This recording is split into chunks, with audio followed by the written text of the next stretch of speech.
बिस्मिल्लाहिर्रहमानिर्रहीम अस्सलाम वालेकुम तमाम दोस्तों को अज की इस बैठक में असी खुशामदीद करने सत बिस्मिल्लाह जी आया दोस्तों। इस वक्त असी मौजूद हाँ एक शकरकंदी के खेत में और असी जेडे ये ऑनर ने उन्होंने को असी इस बारे सारी मालूमात लैन की कोशिश करांगे और थोड़ी खिदमत असी पेश करांगे। अस्सलाम वालेकुम।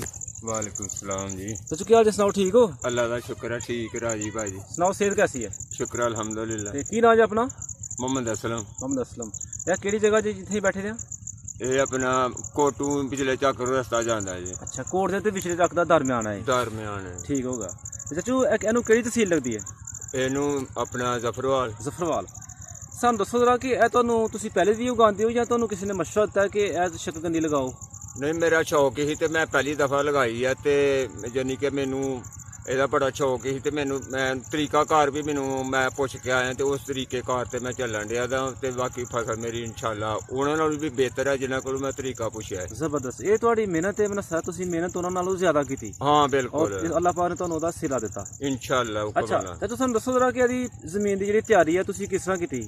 जिस तरह मतलब आम जिमी मतलब बाई का फसल लगाने वास्ते उस तरह मतलब अपनी पूरी कोशिश नाल अपनी पूरी मेहनत नाल शौक नाल बाई है जी जी। और जिन्नी तवीक है अपनी पहले खुद तू मतलब खाद पाई है जी जी, मतलब जिमी के हिसाब नाल खाद पाई जाती है कि हल्की है। डीएपी पाई है थले? हाँ बिल्कुल, डीएपी पाई है। और कोई जहर वगैरह कोई मसाला वगैरह कोई? जहर भी पाया है। अच्छा हाँ जी, थले पहले जमीन च पाया? हाँ पहले पाया है। अच्छा, सारे दोस्तों दसो जरा कि ਇਹਦਾ ਕੋਈ ਬੀਜ ਹੁੰਦਾ ਜਾਂ ਇਹਦੀ ਕੋਈ ਦਾਬ ਹੁੰਦੀ ਹੈ? ਇਹਦੀ ਸਰ ਦਾਬ ਹੁੰਦੀ ਹੈ। ਅੱਛਾ, ਜਿਸ ਤਰ੍ਹਾਂ ਕਮਾਦ ਦੀ ਦਾਬ ਲਗਾਈ ਜਾਂਦੀ ਹੈ ਇਹਦੀ ਵੀ ਦਾਬ ਲਗਾਈ ਜਾਂਦੀ ਹੈ। ਠੀਕ ਹੋ ਗਿਆ।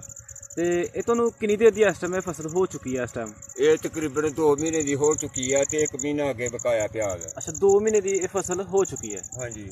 ਅੱਛਾ, ਤੇ ਜੋ ਇਹ ਤੁਹਾਨੂੰ ਕਿੰਨਾ ਵੀ ਮਿਲਿਆ, ਕਿੰਨੇ ਫੀ ਪੌਦੇ ਦੇ ਹਿਸਾਬ ਨਾਲ ਹੁੰਦਾ ਜਾਂ ਇਹਦਾ ਕੋਈ ਕਿਸ ਤਰ੍ਹਾਂ ਤੁਹਾਨੂੰ ਮਿਲਿਆ? ਕੁਆਲਿਟੀ ਕੀ ਹੈ ਇਹਦੀ ਸਰ ਮੈਂ ਉਹ ਬੀ ਲਿਆਂਦਾ ਸੀ ਤਾਂ ਮੈਂ ਮਰਲਿਆਂ ਦੇ ਹਿਸਾਬ ਨਾਲ ਕਿ 1500 ਤੋਂ ਮਰਲਾ ਬੀ ਇਹਦਾ ਉੱਥੋਂ ਮਿਲਿਆ ਸੀ ਮੈਨੂੰ।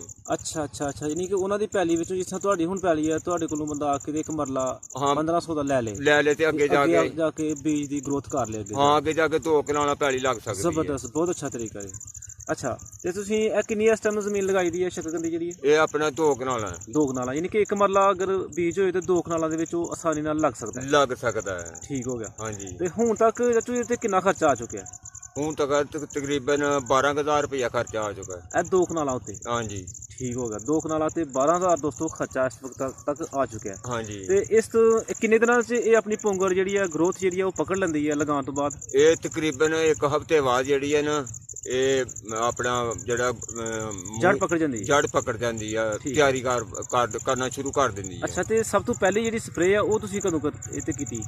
ਇਹ ਸਭ ਤੋਂ ਪਹਿਲੀ ਸਪਰੇਅ ਕੀਤੀ ਸੀ 1 ਮਹੀਨੇ ਬਾਅਦ। ਜਦੋਂ 1 ਮਹੀਨੇ ਦਾ ਪੌਦਾ ਹੋ ਚੁੱਕਿਆ ਉਸ ਵਕਤ ਤੁਸੀਂ ਫਿਰ ਤੇ ਸਪਰੇਅ ਕੀਤੀ? ਹਾਂਜੀ ਹਾਂਜੀ ਬਿਲਕੁਲ। ਜਦੋਂ ਪੱਤਾ ਫੜਦੀ ਹੈ ਨਾ ਫਿਰ ਲੂੜੀ ਫੜਦੀ ਆ, ਕੋਈ ਮਤਲਬ ਕੀੜਾ ਪਤੰਗਾ ਕੋਈ ਵੀ ਪੈਂਦਾ ਨਾ ਹਾਂਜੀ ਪੱਤੇ ਨੂੰ ਪੈਣਾ ਹੈ। ਠੀਕ ਹੈ। ਜਦੋਂ ਪੱਤਾ ਤਿਆਰ ਹੋ ਜਾਂਦਾ ਸਪਰੇਅ ਸ਼ੁਰੂ ਕਰ ਦਿਓ। 2 ਮਹੀਨੇ ਹੋ ਚੁੱਕੇ ਨੇ ਇਸ ਫਸਲ ਨੂੰ ਲੱਗਿਆ ਔਰ 1 ਮਹੀਨਾ ਪਹਿਲੇ ਤੁਸੀਂ ਇਹਨੂੰ ਸਪਰੇਅ ਕੀਤੀ ਹੈ, ਉਸ ਤੋਂ ਬਾਅਦ ਵੀ ਕੋਈ ਸਪਰੇਅ ਕੀਤੀ ਜੀ? ਹਾਂ ਬਿਲਕੁਲ, ਫਿਰ ਬਾਅਦ ਦੇ ਵਿੱਚ ਫਿਰ ਪੱਤੇ ਵਾਲੀ ਲੂੜੀ ਖਾਂਦੀ ਪਈ ਸੀ ਉਹ ਸਪਰੇਅ ਕੀਤੀ ਗਈ ਹੈ। ਕਿੰਨੀਆਂ ਸਪਰੇਆਂ ਹੁਣ ਤੱਕ ਹੋ ਚੁੱਕੀਆਂ ਨੇ? 3 ਸਪਰੇਆਂ ਹੋ ਚੁੱਕੀਆਂ ਨੇ। 3 ਸਪਰੇਆਂ। ਹਾਂਜੀ। ਜਦੋਂ ਇਹ ਕਿੰਨੀ ਦੇਰ ਦੀ ਫਸਲ ਜੇ ਸਾਰੀ? ਇਹ ਤਕਰੀਬਨ 90 ਦਿਨ ਦੀ ਫਸਲ ਹੈ। 90 ਦਿਨ ਦੀ ਫਸਲ ਹੈ। ਹਾਂਜੀ। ਤੇ ਕਿੰਨੀ ਤੁਹਾਨੂੰ ਆਮਦਨ ਆਉਣ ਦੀ ਤੋਕੋ ਇਸ 2 ਕਨਾਲਾਂ ਦੇ ਵਿੱਚੋਂ? ਮੈਨੂੰ ਇਨਸ਼ਾਅੱਲਾ ਤਵੱਕੋ ਇਹ ਨਹੀਂ ਕਿ 2 ਮਣ ਮਰਲੇ ਦੀ 3 ਮਣ 2.5-3 ਮਣ ਦੇ ਮਰਲੇ ਦੀ ਨਿਕਲੇਗੀ ਇਹ ਜੀ। ਇਨਸ਼ਾਅੱਲਾ ਨਿਕਲੇਗੀ ਤੁਹਾਡੀ ਉਮੀਦ ਦੇ ਮੁਤਾਬਕ। ਅੱਲਾਹ ਪਾਕ ਕਰੇ ਕਿ ਤੁਹਾਡੀ ਉਮੀਦ ਦੇ ਮੁਤਾਬਕ ਨਿਕਲੇ ਇਨਸ਼ਾਅੱਲਾ। ਅੱਛਾ, ਤੇ ਇਹ ਫਿਰ ਟੋਟਲ ਕਿੰਨਾ ਬਣ ਜਾਏਗਾ ਤਕਰੀਬਨ ਅੰਦਾਜ਼ਾ ਆਪਣੇ ਹਿਸਾਬ ਲਗਾ ਲਓ। ਹੁਣ ਭਈ ਮਰਲੇ ਤੇ ਮਤਲਬ 2.5 ਮਣ ਲਾ ਲਓ 2 ਮਣ ਲਾ ਲਓ ਤੇ ਉਹਦੇ ਹਿਸਾਬ ਨਾਲ ਤੁਸੀਂ ਆਪਣਾ ਜਮਾ ਕਰ ਲਓ। ਅੱਗੇ ਮਣ ਦੇ ਹਿਸਾਬ ਨਾਲ ਦੋਗੇ ਜਾਂ ਕੋਈ ਧੜੀ ਦੇ ਹਿਸਾਬ ਨਾਲ? ਧੜੀਆਂ ਦੇ ਹਿਸਾਬ ਨਾਲ ਜਾਏਗੀ ਅੱਗੇ। ਤੇ 1 ਮਣ ਚ ਕਿੰਨੀਆਂ ਧੜੀਆਂ ਹੁੰਦੀਆਂ ਨੇ?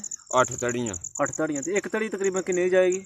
ਤਕਰੀਬਨ ਆਲੂਆਂ ਦੇ ਹਿਸਾਬ ਨਾਲ ਹੈ ਮਾਰਕੀਟ ਹੈ 250 ਦੀ ਵੀ ਜਾ ਸਕਦੀ ਹੈ 200 ਦੀ ਵੀ ਜਾ ਸਕਦੀ ਹੈ, ਯਾਨੀ ਕਿ ਇੱਕ ਮੰਡੀ ਦਾ ਆਪਣਾ ਰੇਟ ਹੁੰਦਾ 300 ਦੀ ਵੀ ਜਾ ਸਕਦੀ ਹੈ। ਮੰਡੀ ਤੇ ਮਨਸਰ ਹੈ। ਤਾਂ ਤੁਸੀਂ ਦੋਸਤਾਂ ਨੂੰ ਕੀ ਮਸ਼ਵਰਾ ਦੇਣਾ ਚਾਹੁੰਦੇ ਹੋ ਕਿ ਫਾਇਦੇਮੰਦ ਫਸਲ ਹੈ ਜਾਂ ਨੁਕਸਾਨ ਤਾਂ ਨਹੀਂ ਇਹਦੇ 'ਚ? ਇਨਸ਼ਾਅੱਲਾ ਤਾਲਾ ਇਹਦੇ 'ਚ ਨੁਕਸਾਨ ਕੋਈ ਨਹੀਂ ਜੀ, ਖਰਚਾ ਵੀ ਕਮ ਹੈ। ਖਰਚਾ ਵੀ ਕਮ ਹੈ ਤੇ ਰੋਜ਼ ਹੀ ਅੱਲਾਹ ਪਾਕ ਨੇ ਗੁੰਜਾਇਸ਼ ਦੇਣੀ ਹੈ। ਮਗਰ ਇਹਦੇ 'ਚ ਜਿਹੜੇ ਗਰੀਬ ਲੋਕ ਨੇ, ਗਰੀਬ ਦੋਸਤ ਕਿਸਾਨ ਨੇ ਸਾਡੇ, ਜਿਹੜੇ ਕਹਿੰਦੇ ਨੇ ਕਿ ਸਾਡੇ ਕੋਲ ਸਰਮਾਇਆ ਕਮ ਹੈ, ਅਸੀਂ ਜ਼ਿਆਦਾ ਉਹ 'ਚ ਇਨਵੈਸਟ ਨਹੀਂ ਕਰ ਸਕਦੇ। ਹਾਂਜੀ। ਤੇ ਉਹਨਾਂ ਵਾਸਤੇ ਤੁਸੀਂ ਕੀ ਪੈਗਾਮ ਦੇਣਾ ਚਾਹੁੰਦੇ ਹੋ ਕਿ ਇਹ ਲਗਾਉਣ? ਬਿਲਕੁਲ ਬਿਲकुल ਬਿਲकुल। ਐਸੇ ਜ਼ਰੀਏ ਵਾਸਤੇ ਮੈਂ ਲਗਾ ਕਿ ਮੇਰੇ ਕੋਲ ਜ਼ਿਆਦਾ ਖਰਚਾ ਕੋਈ ਨਹੀਂ ਜੀ ਜੀ ਤੇ ਪੈਲੀ ਪਈ ਦੀ ਸੀ ਤੇ ਮੈਂ ਫਿਰ ਥੋੜਾ ਖਰਚਾ ਵੇਖ ਕੇ ਲਗਾਈ ਹੈ ਕਿ ਆਪਣਾ ਰਿਸਕ ਸ਼ੌਕ ਪੂਰਾ ਕੀਤਾ ਹੈ।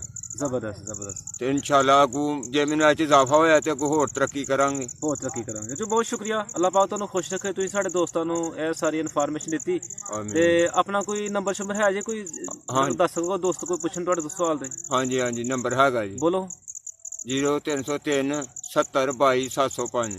ਬਹੁਤ ਸ਼ੁਕਰੀਆ ਚਾਚੂ, ਅੱਲਾਹ ਪਾਕ ਤੁਹਾਡੀ ਉਮੀਦਾਂ ਤੇ ਪੂਰਾ ਤੁਹਾਨੂੰ ਫਲ ਦੇ। ਬਹੁਤ ਸ਼ੁਕਰੀਆ, ਮਿਹਰਬਾਨੀ। ਅਸੀਂ ਦੇਖਾਂਗੇ ਜੇ ਦੁਬਾਰਾ ਤੁਸੀਂ ਪੁੱਟੋਗੇ ਨਾ, ਅਸੀਂ ਉਸ ਵਕਤ ਵੀ ਆ ਕੇ ਤੇ ਇਹ ਸਾਰੀ ਇਨਸ਼ਾਅੱਲਾ ਕਵਰ ਕਰਾਂਗੇ। ਠੀਕ ਹੈ।